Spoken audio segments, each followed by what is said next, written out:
Welcome to the Marketecture podcast. This is Ari Paparo. I'm here with Eric Franchi, and we have our special guest, Paul Knegten, who I've known for a long time. He is a marketing person who focuses on ad tech. He is definitely a thought leader in the space. He was the former CMO of Beeswax, so he's got the scars from working for me.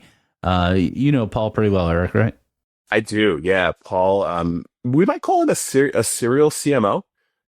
He's had the CMO role at a bunch of notable ad tech companies, or VP marketing, SVP of marketing, and he's a real systems thinker around marketing.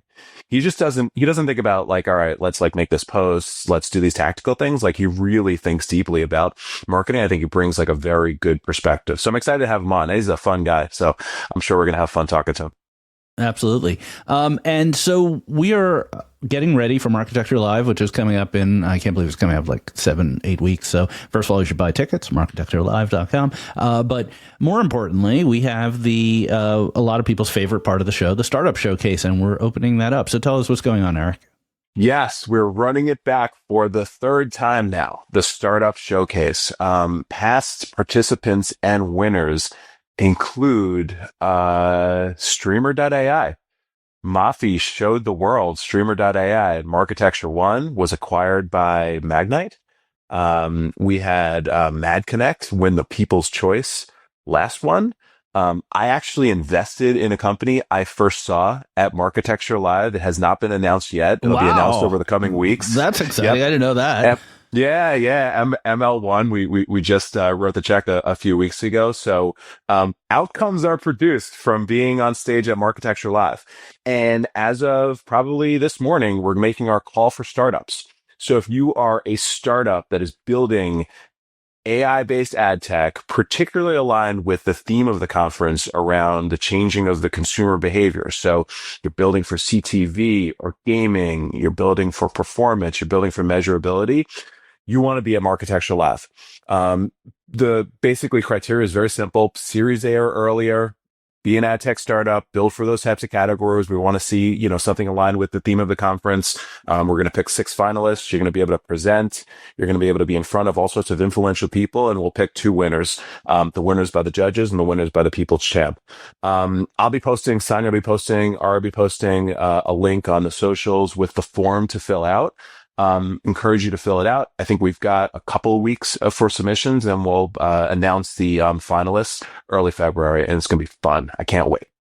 Yeah, it's great. It's we had I think 60 applications for 5 slots last time, so it is pretty selective. There's no fee, obviously, although we expect you to come in person and present. And it really is a great way to get your company out there in front of hundreds or thousands of people. So encourage you to look up Eric on LinkedIn. You'll see the forms, and you'll be able to apply through that. So please do. All right. With that, let's get into the conversation with Paul. Very exciting to talk about everything related to marketing in ad tech. And we're going to talk about OpenAI afterwards, people. So hang on for the news. Of course. I heard they had a big announcement. They missed our podcast last Friday with their big announcement. Something ads. Yeah, exactly. Ads. All right. We'll be right back. All right. Welcome, Paul Knegten. Paul, it's been a while. How you been? Yeah, I've been good. And you're one of the only people that I can count on to pronounce my name right. And maybe I'm one of the only guests who's going to know your name is Ari and not Ari. Yeah, well, you told me it's like connection once, and that just did it. So that, it's like I used to work for the late Susan Wojcicki, and she told me one day it's like jet ski, and then I was good. Like, because she has a pretty challenging name. So you just got to make it easy for people. That's right. And for any of the Dutch ad tech people, it's actually Knegten. So if you want to go hardcore. Wow. I don't know what. Yeah. Who are the Dutch ad tech people? I don't know, but they're listening. They're definitely listening. There was a pretty big contingent of like performance ad networks in Holland, Banner Connect being the most well known. and I think Improve, which got acquired by Media Games, is based in Holland. But I can play that game for a while. So why are we having you on, Paul? Because you are like the fractional CMO to the stars, right? Nice. I like to think of them as stars. Why do we have you on? Because, Tell me, why do we do this again? No, so Paul, as we said in the intro, like Paul was the CMO of Beeswax. That's how I got to know you. And since our amazing exit and all the benefits that came from that, you've been the man about town helping ad tech companies get their message out. So what's the state? What's going on in ad tech world from a marketing and communications perspective? Yeah. So from a macro standpoint, I mean, I talk to a lot of mid-sized companies. I talk to some startups. So I'll start with startups. Like if you're not doing something with AI, it's hard to get any of the oxygen. I mean, Eric, you can probably speak to this better than I can from your vantage point. But it seems like there's like an apocalyptic event, and that's a good thing for innovation, but like the way ads are going to be transacted, the way publishers exist in the world, the way that advertising will work online is fundamentally changing. And so I think there's a big rush of AI startups, and it is very difficult to understand who is real, who's full of shit. That's true, really, the whole ecosystem. I mean, everybody's on the AI Lumascape, and I'm sure Terry Kawaja is sick of getting emails saying, "Why aren't we there? We're doing AI." But so that's like thing one. Thing two is like quietly, there's like a very prosperous, like old school programmatic RTB ecosystem, chugging along. And I think the key word there is consolidation. I do work with ID5. They're a great company. They just acquired True Data a couple months ago to build a more compelling value proposition, and kind of like roll up some of the more classic. And it's crazy to call it classic because this stuff is still innovative. But so that's like thing two. And then I think there's like, and I'm not going to name names in this one because I don't know if they want me to, but there is kind of a shadow part of the programmatic ecosystem that's sort of just like ad networks, and they are quietly killing it. You probably know some of them, but like, I think, and this will dovetail maybe into our later conversation, about like what works in marketing in ad tech, but, the whole thing around transparency and everything has to be real time. All that stuff is great, but like buyers want to deploy money. They want it to work. They want to have a report that can show their boss, hey, look, this worked. And a lot of times it's some of the old school kind of ad networky looking things that are getting a lot of that spend and at really high margins. So you're creating a marketing plan for one of these companies, and you basically have a line that says like kickbacks and another line that says denim jean parties, right? I don't know. No, it's more just that they're deploying the budget themselves and they're kind of taking the risk and they're happy with that. And it's not, so I guess one of my, hobby horses, pet peeves is like, I came up through media math. Like by the way, quietly some of the best alumni of any company ever. Definitely great space. Alumni network. Yeah. And I remember that was the first time I got burned trying to say that transparency is the most important thing that buyers care about. They don't seem to really care about transparency that much. They do, all things being equal. It's worth something. But then at Beeswax, I think, didn't we once have like a transparency privacy control or something like that? Was like there were three things that this is obviously pre my joining. We were very big on transparency, but it actually mattered to our clients because they were often their business models were often trying to create profits out of trading, so they weren't willing to lose any margin to anybody else. Whereas the performance advertiser, for example, talks a lot about transparency, but who cares if it's not transparent if the ROAS works? Right. So let's go back to what you were saying earlier. So ID5, I think, is a great example because I'm an investor. Eric's an investor. We've had Matthew on the show a couple of times. I can't think of a harder product to market. It's like we're just like, it's an ID and we sell it wholesale to other ad tech companies, and you don't need to know how it works. That's effectively how I would summarize the marketing pitch. Tell me why I'm wrong. And yet we're talking about it. Well, we'll talk about anything. Right? This is not a good a good case study here. Okay. Getting me to talk about an ID is not your KPI for marketing. This is potentially true. And by the way, I can't take all credit for that. There's a lovely person named Valbona who is their SVP of marketing, and I'm sort of helping them on a temporary basis. But anyway, I think the answer it is because we're talking about him. if you were to walk the halls of CES a couple weeks ago and, just mention 95 to somebody, they go, oh yeah, I saw Matthew speak, or yeah, I talked to Matthew. And you'll kind of get that same refrain over and over again. And it's not to devalue what they're doing with the technology, because that's inextricable from their value for sure. But this founder-led, CEO-led influencer thing comes naturally to some people. I mean, look at you. I joke because obviously, I needed to be your CMO, but I joke that, like, why did Ari even need a CMO? Like, good question. I ask myself that a lot. A lot in our one-on-ones. That was the only thing going through my head. What am I doing? And I think to be fair to me, I think what I said was, we just got to put a microphone in front of you, man. And there you are. So I do think there is tremendous value if you have something to say, if you're compelling, if you are, and I'm going to qualify this in a minute, but if you have something to say and you're compelling, be out there. And it's okay for you to be kind of the face of the brand. It's a huge asset because people like to buy from people they like. On almost every meeting I have, I cite this one, like, Roger Sterling-ism, which, he said in Mad Men, which is like, I don't think you understand how much of this business comes down to, I don't like that guy. Yeah. And that's everything. How many times has the inferior product won? Or, oh, that sales team is running circles around us, but, like, our product's so much better. Yeah, well, bullshit. I mean, because your product is the whole experience. Your product is sometimes, how cool is your founder?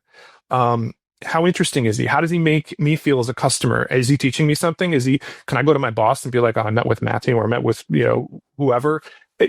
That personal side of it accounts for so much more of the success that these companies have than I think we give them credit for.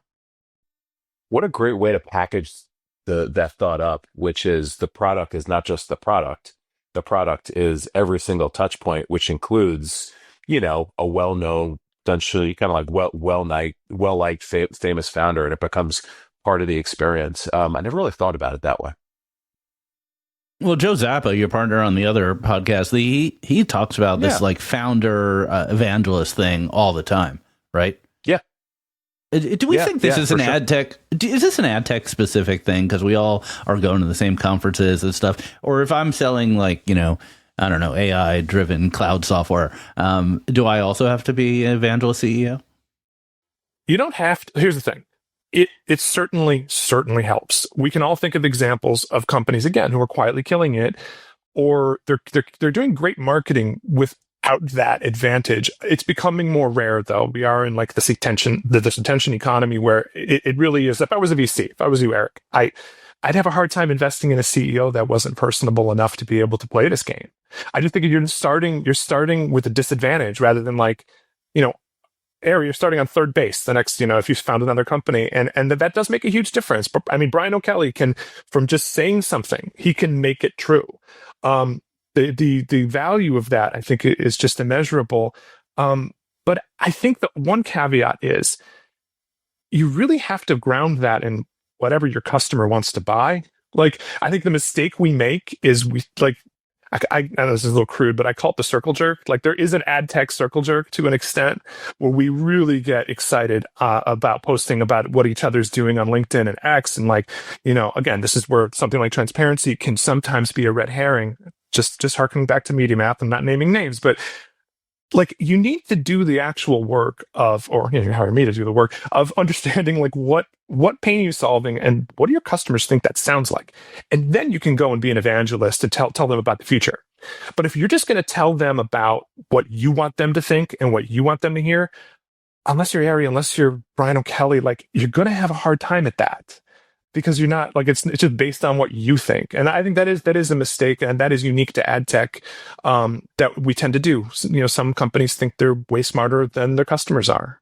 Right. Also, customers, there's a pretty broad swath of customers. Some ad tech companies are selling to other ad tech companies, like an ID5 example, whereas agencies, brands, direct-to-consumer brands, those are all different sort of sub-niches, and they talk different languages. So, like, for example, I noticed personally that my influence doesn't really resonate with brands. Like, they don't care about the stuff I care about, which is fine. Like, there's nothing wrong with that. But if that's your business plan to get into the L'Oreals and P&Gs of the world, it's a different kind of communication that needs to happen.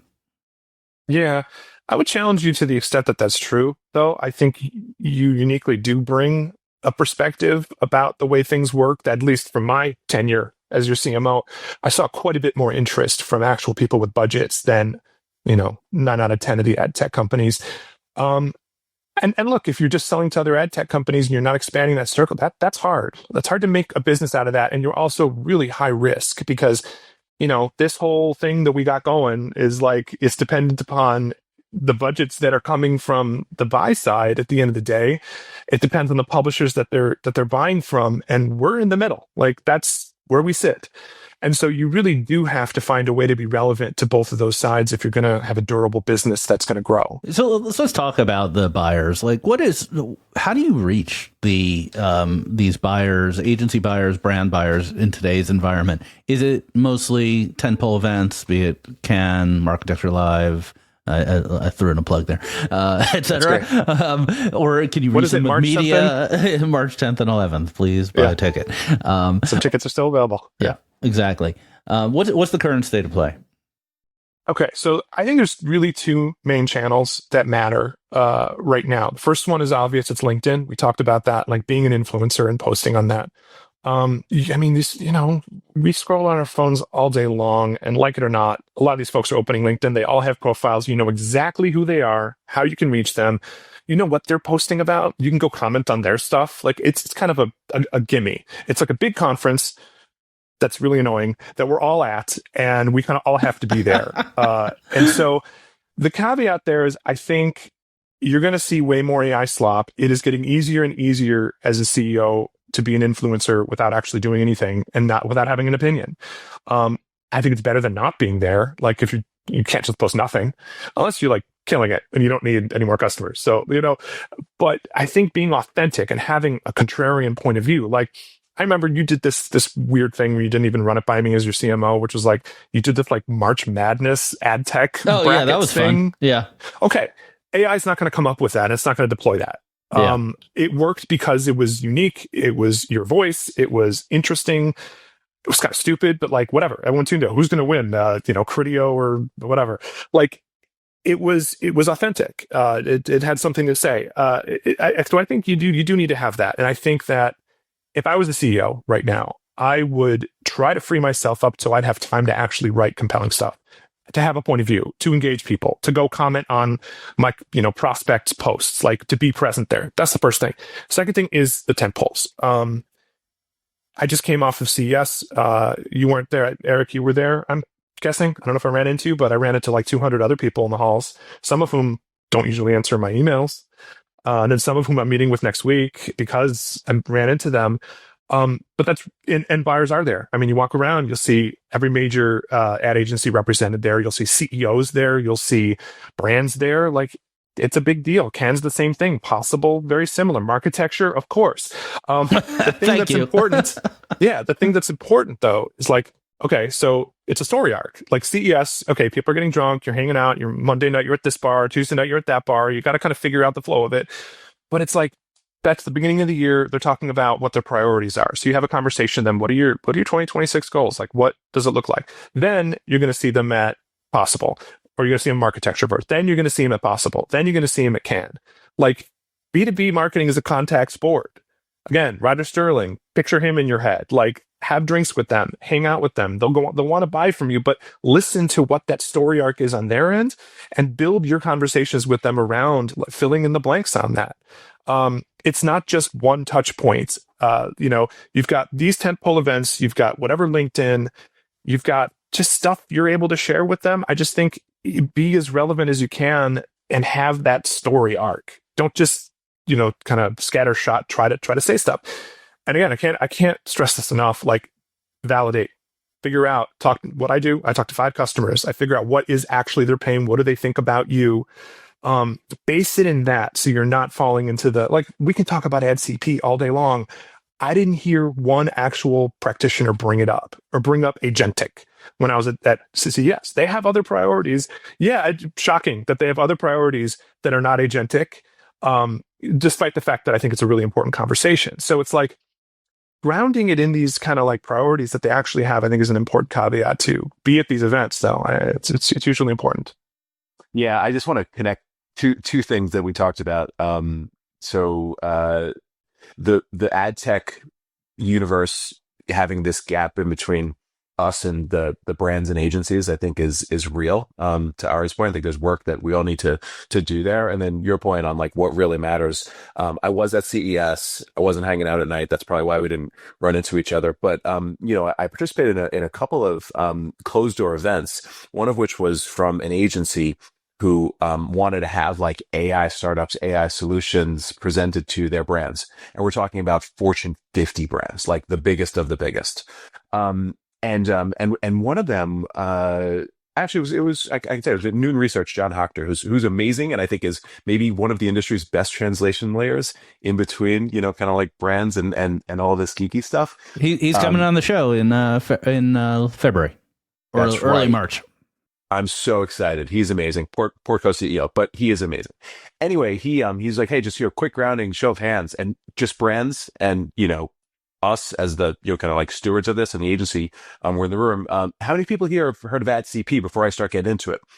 And 2 people raised their hands, Eric Franchi and Joe Zawadzki. Room full of brands, room full of agencies to it. It was very much grounding, like, whoa, like we are so obsessed with this. We think there's so much, potential here. There's so much to do. And they're just like thinking about, my next creative, Right, but that's not that different from the TV world either, right? You talk about Mad Men and Roger Sterling, like they would bring in these brands from the hinterlands and take them out for steak dinners, and they didn't, it was not a lot of in-depth conversation about CPMs and GRPs and whatever worked in the 60s. Let's take a page. Let's take a page out of their book then, right? I mean, has it changed? It's changed, but like, it's still grounded in that same kind of thing. You're doing business with people. It's a people business. Yeah, that's the whole point of agencies, is to abstract away complexity, right? They're a marketing manager at an insurance company should not worry about AdCP. That should be like pretty low on their list. Yeah, that's a good point. Creates the opportunity for the agency. But Paul, let's talk about AI and let's talk about just like the swirl. I think you called it previously a startup apocalypse. It's pretty hard to differentiate out there, right? Because on the one hand, like everything sounds the same. On the other hand, you have this like existential dread, like, oh, AI is just going to eliminate this entire category, let's say, of creative or whatever. So what are you seeing out there? We all sound the same thing is not new. You can date that back to every DSP sounds the same, every SSP sounds the same. And again, I'll just keep hammering this. It's a lack of understanding like what that buyer wants to hear, and just sort of like basing it on what we think an SSP ought to be, or we think a DSP ought to be, or worse, what we think our valuation, should sound like. I think with the AI thing, it's just such a broad topic. Like, what do you mean? Is it AI workflow solutions, AI creative solutions? Are we talking about OpenAI, which is in the news? Like, it's such a broad topic, and every company is positioned. Like, you don't need to add an AI bot to your product just because. Like, that kind of thing, I just think is a little bit divorced from the actual like use cases that people are going to want it for. And I think there's an opportunity if you can differentiate by just speaking clearly and solving a real problem. Like the fact that you're using AI to do it, I think gives you extra points because that person that you're selling to may have an OKR that's like, find a way to incorporate AI into our workflows. Sure. And that's real. But like the problem that you're solving, I think is the central thing first. Figure that out. And I get it though. You want to raise money. You want to get Eric to write the check. So you gotta like tell the AI story somehow. Maybe they're not as sophisticated as Eric, which is worse because then it's like a mainstream VC and they haven't really loved ad tech for like quite some time. So good luck with that. But if you're you can probably get away with calling yourself an AI company and raise a bunch of money. So it's causing this problem. There's a lot of companies that we don't know what the hell they do. They're vaguely some sort of AI wrapper, and there's going to be a shakeout of that. But isn't that exciting? I mean, that's what it's supposed to be, right? Eric, do you see any decks without AI in them anymore? No, zero. Yeah. Zero. I've seen a couple, like people send me decks sometimes for like before they send them to you. And they're like, hey, what do you think of this business plan? Like, not enough AI. Not enough AI. Put some AI in it. You should have an Eric Franchi AI bot that like reads the deck and then says like this is ready for Eric or it's not ready for Eric. The That could be your industry, AI startup. I mean, the one industry that is absolutely ripe for AI disruption is venture capital. I mean, there's just no reason to have human beings involved in that. No, that's not fair, Ari. Come on. He's right here. You read the deck, you push out a term sheet. It's an AI capable function. Paul, my favorite Paulism is, I may not get this exactly right. It's like, do you have a marketing problem or do you have a real problem? Is that the paraphrase? Oh, yeah, no, it's is this a marketing problem or is this a problem? You explain this to us? Yeah. So sometimes companies will have a problem. Like, I'm trying to think of an example that sounds like, well, people aren't buying our product, and so we need to do a whole bunch of marketing because they're not buying our product. And my question will be like, is this a marketing problem? Is this a problem? Like, why aren't they buying your product? Well, they just, had people heard of it? Yeah, no, when we pitch it to them, it just doesn't land.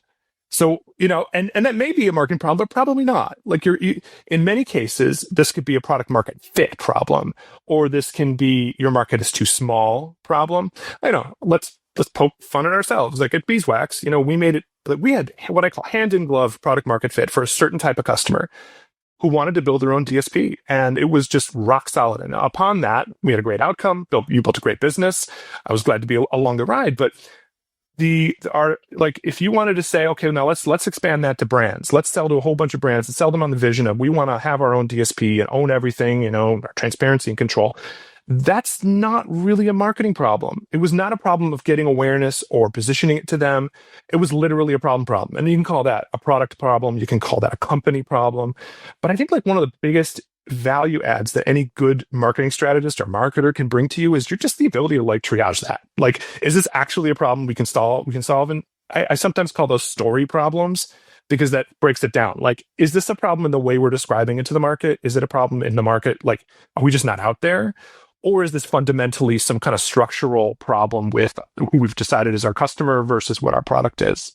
Yeah, at Beeswax, we really pushed hard at these marketer directs, and it turned out the dog didn't like the dog food for the most part. It was not a marketing problem.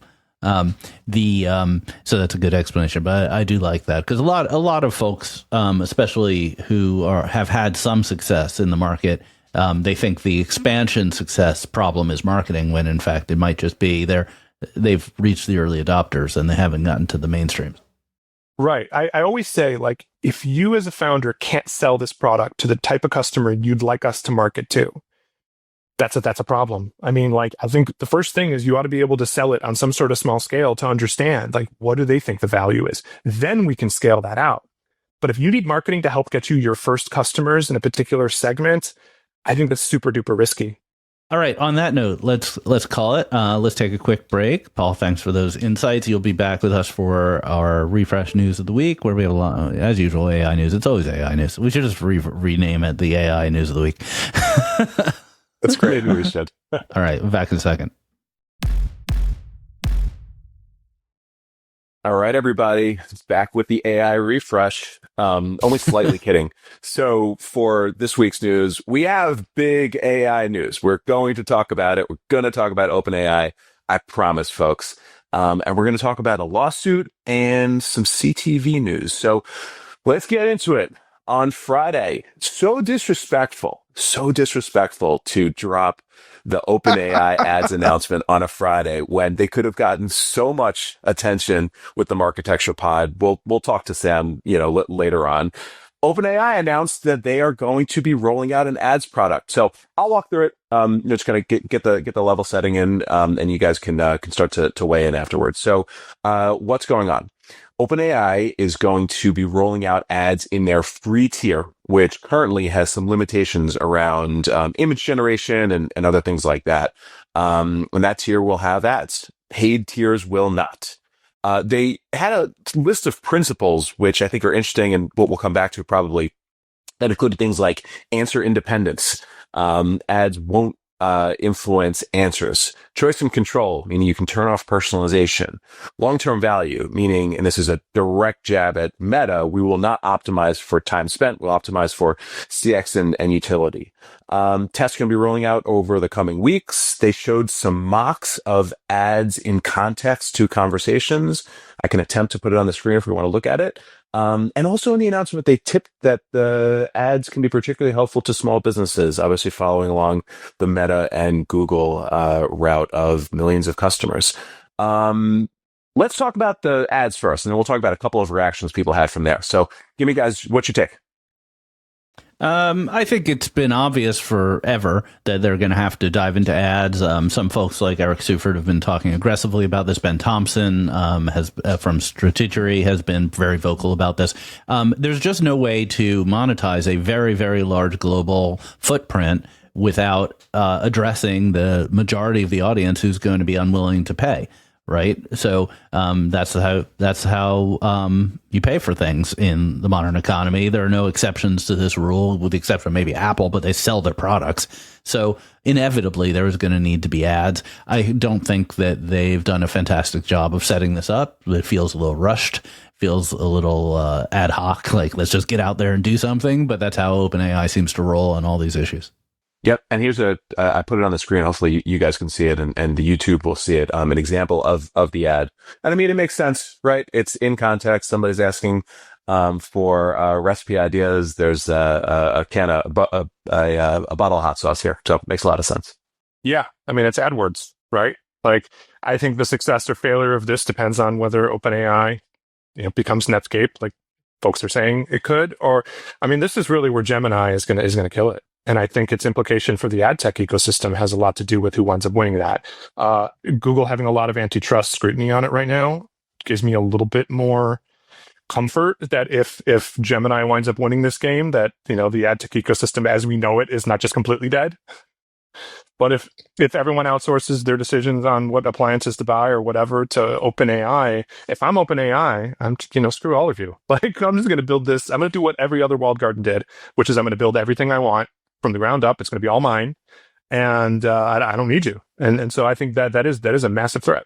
So the tricky bit here is that this business likely is very analogous to search, which is there's a lot of variation in the search terms, just between the search terms, the intent, the geography, things like that, which means that there's a scale problem. You need a very, very large number of advertisers, and we're talking millions of advertisers, before you get to any sort of efficiency in producing the best outcomes for both the advertisers and the company.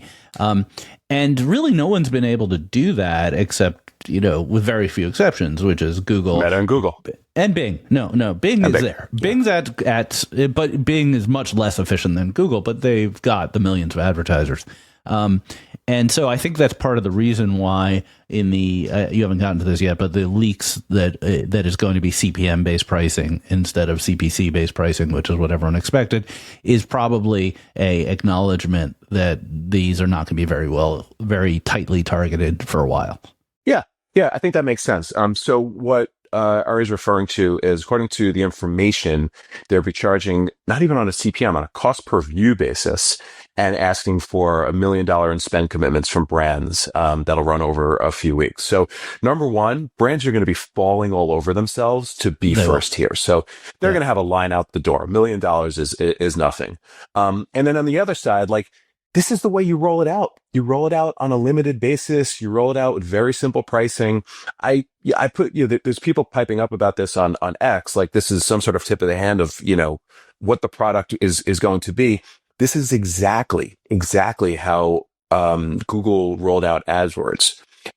We were one of our agency, the predecessor to Undertime. We were one of the first buyers of Google AdWords inventory. So when it was just an exclusive, like blue stripe under the search bar, and we bought it for orbits, and we bought a few keywords, and we bought it. It was either CPM or fixed placement, but it was the most ridiculous CPM. And that thing just cranked. And we were like, okay, no problem. Like, however you want to charge us, we're going to keep doing this. It's just a precedent, right? That's why Netflix came out with $65 CPMs, $80 CPMs. This is just how this stuff works. I think over time, for sure, this is going to be performance oriented.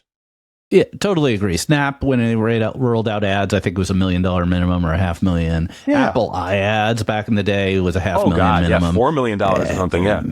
There's a newness thing, you know, a new ad unit that no one's ever seen will outperform wildly because consumers aren't bored of it yet. So this is easy money and probably get a lot of clicks for whoever participates. But it's not the long-term vision here. Yeah, I agree. Two final points here. So first, Bach had a good newsletter that he dropped, basically pushing back on the idea of answer independence and, saying like, actually, like the best ad product is not going to be completely independent. It's going to be delivering on, what the user wants. I recommend everybody check it out. And then number two, this is kind of connected to Gemini. Ben Thompson said, man, like they could have rolled this out in 23 and it'd be janky and figured it out and had like a fantastic business in 26 because of the route that they took and the way that Sam Altman talked about advertising. People are expecting perfection. So while I'm of the camp that this is going to be a good product and it's going to work, like there's going to be a lot of people looking at this thing and expecting and wanting it to fail. Well, Ben Thompson saying they're too slow, and then Demis from Google saying it's too fast and it's rushed out, or throwing shade at them at Davos. Yeah, we'll see. I think the big question everyone's asking in private is like, how desperate is OpenAI for revenue? Because there have been conversations about OpenAI going public this year, and then separately there are conversations about OpenAI going bankrupt this year because they have such enormous burn and so much commitments to data centers and going to space and having a device that's been rumored to have an expectation of selling 50 million units in the next 18 months, which are, these are all extremely ambitious swings. And revenue would make a lot of those things easier. You know what they need to do? Tell me. Better call Paul. They're not controlling the message. That's great. I'm going to see you're a better marketer than I am there. You're even dressed appropriately for it. You look like a lawyer. Right. Well, I'm in London right now, so I had to. This is the most British outfit I own. I can't wait to see what Grok puts together after this. This is going to be great. Like, what are they going to do?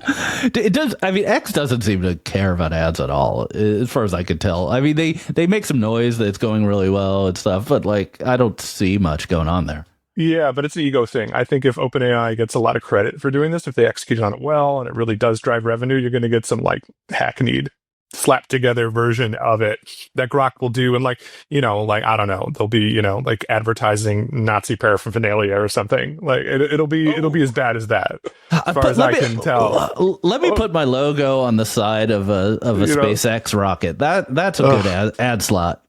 In the Elon world, I think the best ad slot's the rocket. Second best is the Tesla dashboard, and you have to go pretty far down before you go into the X ads. To get the Grok. Yeah. Final point on AI. Gemini is not going to be having ads in it. They're going to take their time. They're going to be putting ads everywhere else, collecting data, and then we will see where it goes. But everyone's confused about this announcement because there are ads in AI answers in search, which are powered by Gemini. So it seems like a little bit of a ridiculous thing for them to be saying. They're keeping... This, I think, is a direct response to ChatGPT having ads. Gemini is the ChatGPT competitor. There's AI mode, there's answers, there's all sorts of things. There's direct offers.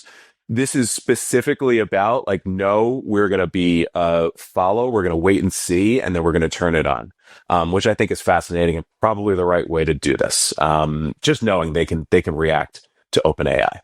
All right, let's move on. CTV, 3 things here. So number 1, man, this is rough. A judge found, EDO, is it EDO or EDO? Okay. EDO, this TV measurement company, a judge found that they scraped data from iSpot TV, built products, allegedly, and must pay a big $18.3 million fine. And the company has said they are going to appeal. For any company, that type of fine is going to hurt. Yeah. That's a problem. That's not a marketing problem. Yeah. You got a problem. Yeah, I read Can't help some but of tell. this. It appears that they had a license to some iSpot data, but not others, and then they crawled And it or built products, something. yeah. Yeah, so it's not great. Uh, Yeah, yeah. I don't. I've never run into EDO in the marketplace. The only thing I always hear is like Ed Norton's involved, the actor, but I don't really know very much about them. Yeah, they TV measurement company competes with iSpot, and seems like iSpot has had enough of it. We shall see. Here's one that's interesting. So Netflix doubled their ad business year over year on year three of selling ads to 1.5 billion. And they're looking to double again this year. So $1 billion business in, CTV is significant. So it's not like, you know, insignificant, but relative to what their potential is, right? 190 million users. The comps, YouTube is at 4 billion. I think Disney's right around there. And the market size of 40 billion, there's a lot of room to grow here. But so far it's been a impressive trajectory, I think. Come a long way from announcing sort of a weird deal with Microsoft and trying to rush into the market versus now having a substantial recurring business that's growing. I think people did expect it to be a bit bigger than that by now. But nothing to sneeze at. It seems like one bill in media is kind of the cutoff where you start becoming like a real player. I think Madison Wall tracks who are the top 20 sellers of ads globally outside of China, and this puts them in that list. Yeah. Well, with YouTube's CTV business, to be clear, is $4 billion, a market size of about $40 billion. What do you think Netflix, if they turned on the jets and they, really did everything right, could be? Maybe as a percentage of the market or just like overall? It's really tied to how much they push the free subscription tier because they have a model where the vast majority of their customers aren't seeing any ads. So that's really the needle mover. And unlike some of the other ones that have more blended models. The needle mover is actually sports. If you've watched some of the live sports programming on Netflix, the ad experience is actually like really, really, I mean, it's good. They're serving a lot of ads. As an ad person, it's good. So to the extent that, we'll talk about this in a second, they continue pushing into live sports and some of the combat sports stuff that they've done, which they found real success with. I think they have an opportunity to really leapfrog on that. And they don't need to worry about the ad tier versus the paid tier. Yeah, the biggest story in the next couple of years is that the NFL has an opt-out of their contracts with all the broadcasters. I think is 2029 is the opt-out, or it might be 28. So that means that negotiations may start as soon as this year for figuring out who's going to own those rights. And that's a really big story for some companies like, the CBS and Fox that are going to feel really outgunned by the Netflix and YouTubes of the world. Yeah, I was going to just comment that aside from Netflix, I mean, live sports is like one of those things that's like it has this immunity to all this apocalyptic stuff happening with consumer behavior. There's a company called Minute Media that's doing great work in that, both an ad tech company and they're also a publisher and have a bunch of O&O and their focus is sports. And it's like you can't get an AI summary of the Super Bowl. You want to watch it. Like you don't want to see two robots playing against each other. So that is an interesting model for publishers, live stuff, entertainment, sports, like that stuff is pretty durable and generates a ton of revenue. It is. And this is another one, we'll roll into the next one. So Paramount, there's an announcement. It hit Ad Week I think it was yesterday or the day before, where Paramount is going to be rolling out programmatic guaranteed in live sports starting this weekend with the UFC fight on January 24th. So they're doing two things. So number one, they've got this like just guaranteed fixed placement that they've been using, across all things Paramount, not just for sports, but you can just have a fixed placement and just be like the first advertiser on the stream. And then the other side of it is they're making PMPs available for biddable buying for live sports across all the major DSPs, TV360, TCD, Amazon, Yahoo. I'll remind you guys that UFC is now via Paramount fully streaming. It is the first league, the first, rights owner that is fully streaming. And they're experimenting with like modern ad tech practices to like fully monetize this thing. So if we think about the path might be fully streaming for NFL, I would say watch what Paramount's doing with their UFC deal, which was $7 billion that they bid for, because ultimately it's going to be like, very much driven by ad tech. Yeah, I think programmatic guaranteed is a really good fit for live streaming, whereas normal RTB is not. The infrastructure, both on the sell side SSPs and the buy side DSPs, was just not built for the concept of live streaming, where you have, a single event that could use all your pacing, all your frequency caps, half your budget for a campaign. Most setups in DSPs are aimed to prevent that from happening. You do not want to do that. And so programmatic guaranteed sort of, you referred to it as biddable, but it's really not biddable. It's like, it's using the RTB pipe so you get everything in one spot, but it's not biddable. It's guaranteed. Which is a really good use case. If the rights to UFC were $7 billion, what are the guesses on what the rights to NFL are going to be? Well, NFL is the number one sports product around the world. It monetizes vastly more than any other form of sports. And it's going to be in the, I don't know what the current number is, like 40-50 billion a year or something like that. It'll probably be up from there. Yeah, I did a quick search. It is 110 billion a year. Is that right? Yeah, something like that. So, yeah. So how much of that's going to go to Ethereum companies for powering all that is the question, The question is how much of it's going to be biddable, right? Because like every time a single NFL broadcast moves from what you'd call a traditional broadcaster to a walled garden, a whole bunch of ad tech people die. Yeah.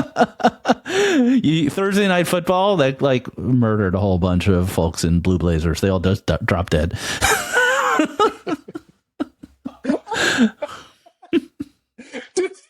Do they get buried in the ad tech tuxedo? They do. It's a mass grave, unfortunately. You guys need a cartoonist. You need to hire whoever used to do the Ad Exchanger cartoons to draw Aries' crazy images that he's building in our heads with this. I'm just thinking of the dark. It's such a dark, a whole bunch of like, middle-aged white guys in blue blazers going into a mass grave off the Quasset in Cannes.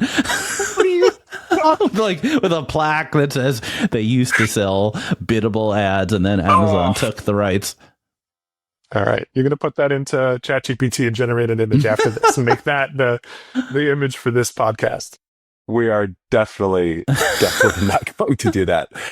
Who you got this weekend, guys? Gaethje versus Pimblett and UFC. Oh, I thought you were talking football. Like, what? What are you talking about, Aaron? He's talking about wrestling, wrestling? MMA. Uh-huh. Fastest growing sport in the world, right? Yeah, absolutely. Yeah. Absolutely. I defer to you on this. I'll check back with you guys in 2027. I've like literally never heard of either of the two names you just suggested. Like I just not on my radar. Sorry. Is Hoist Gracie still fighting? Is he? Hoist is not fighting in the UFC anymore. No, I didn't think so. But he still rolls. I see him on Instagram all the time. I'm rooting for Sam Darnold, the former Jet, just so he wins the Super Bowl and makes the Jets look even worse than they do now. Amazing. You guys want to call it here?